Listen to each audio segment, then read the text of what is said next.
हरे कृष्ण कृष्ण कृष्ण हरे हरे, हरे राम राम राम हरे हरे। श्री कृष्ण गोविंद हरे मुरारी, हे नाथ नारायण वासुदेवाय। समस्त देशवासियों को श्री कृष्ण जन्माष्टमी की हार्दिक बधाई एवं शुभकामनाएं। आपका जो ये हिंदू धर्म है उसमें भगवान श्री कृष्ण का जो आज जन्म होगा वह खास तौर से जन्माष्टमी के रूप में मनाया जाता है। हिंदू धर्म में श्री कृष्ण जन्माष्टमी का त्यौहार पूरे धूमधाम से मनाए जाने का विधान है। मान्यता है कि भगवान श्री कृष्ण विष्णु के 8वें अवतार हैं। इस दिन श्री कृष्ण की पूजा अर्चना की जाती है।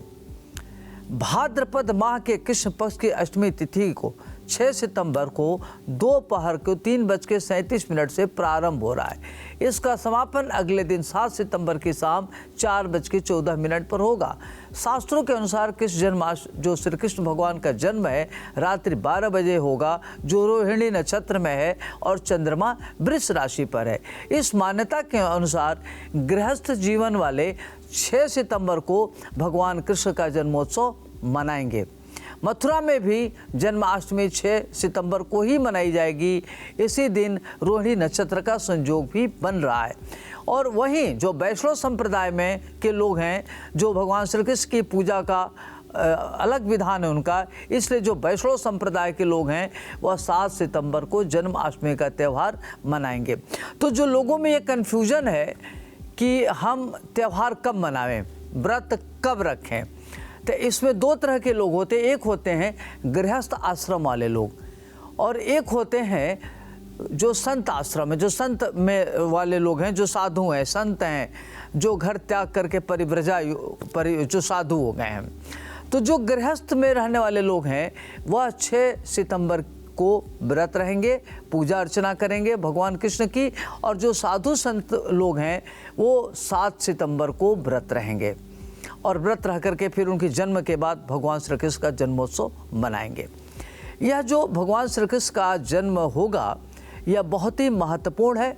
रोहिणी नक्षत्र में हो रहा है, वृष राशि पर हो रहा है। हजारों वर्षों बाद यह इस प्रकार का योग बन रहा है जो द्वापर युग में योग बना था। अगर कुछ लोग अगर अपनी परेशानियों में हैं तो श्री कृष्ण जन्माष्टमी को कैसे अपने लिए उपयोगी बना सकते हैं, वो कैसे अपने इस उचित समय को, इस महान तिथि को अपना सदुपयोग कर सकते हैं, अपनी ग्रह दशाओं को कैसे ठीक कर सकते हैं, आइए हम आपको बताते हैं। जिन जातकों की शादी हो गई है, उनका विवाह नहीं हो रहा है, वो जातक आज भगवान श्री कृष्ण का व्रत रखें और बाल गोपाल मंत्र का अगर जप करते हैं तो निश्चित रूप से उनको अच्छे होनहार सुयोग्य संतान की प्राप्ति होगी। जो लोग जीवन में किसी भी प्रकार के संकट में लगे हुए हैं, संकट से जूझ रहे हैं, निकल नहीं पा रहे हैं, उनकी ग्रह दशा काम नहीं कर रही है, तो आज भगवान श्री कृष्ण को क्या करें कि एक बांसुरी ले लें और बांसुरी आज अपने घर में रखें।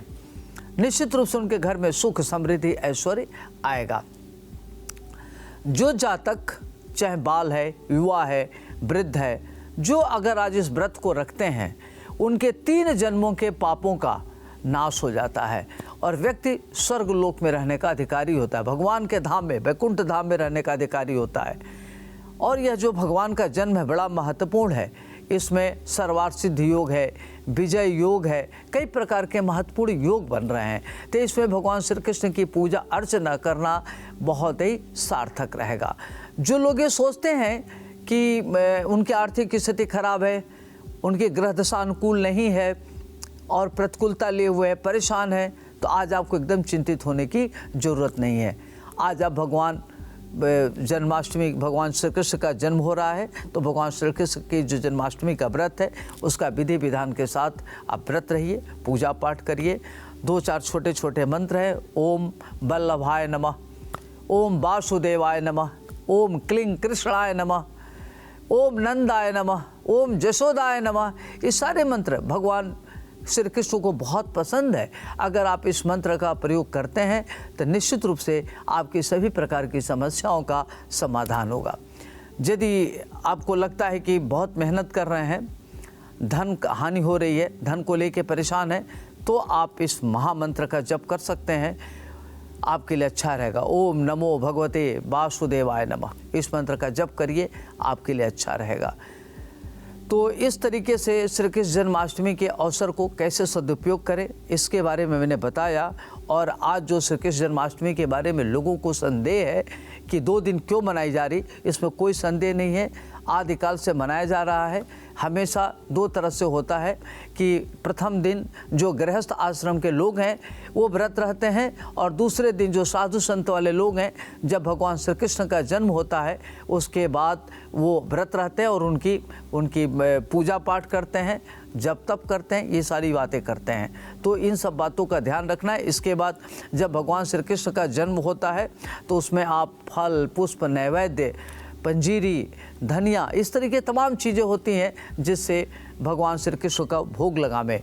भगवान श्री कृष्ण के बाल स्वरूप को आप क्या करें कि पालने में, झूला में इनको माखन, नवनीत, तुलसी दल अर्पित करें, इससे बहुत खुश होते हैं। कई बार देखते होंगे लोग घर बनवा लेते हैं लेकिन उनके घर में अनहोनी हो जाती है, वास्तु दोष होता है। तो आज अपने घर में जहाँ वास्तु दोष है वहाँ मोर पंखी लगाइए, बांसुरी लगाइए, इस आपके घर की ये सारे दोष समाप्त हो जाते हैं। तो हमने आज आपको छोटे छोटे उपाय बताया, अगर आप ये करते हैं तो आपके घर में सुख, समृद्धि, ऐश्वर्य की प्राप्ति होगी और आपके घर में हमेशा खुशियों का माहौल रहेगा। पुनः एक बार समस्त देशवासियों को श्री कृष्ण जन्माष्टमी की बहुत बहुत बधाई, हार्दिक शुभकामनाएं। आपके परिवार पर, देश में, समाज पर, विश्व में भगवान श्री कृष्ण की कृपा बरसे। नमस्कार।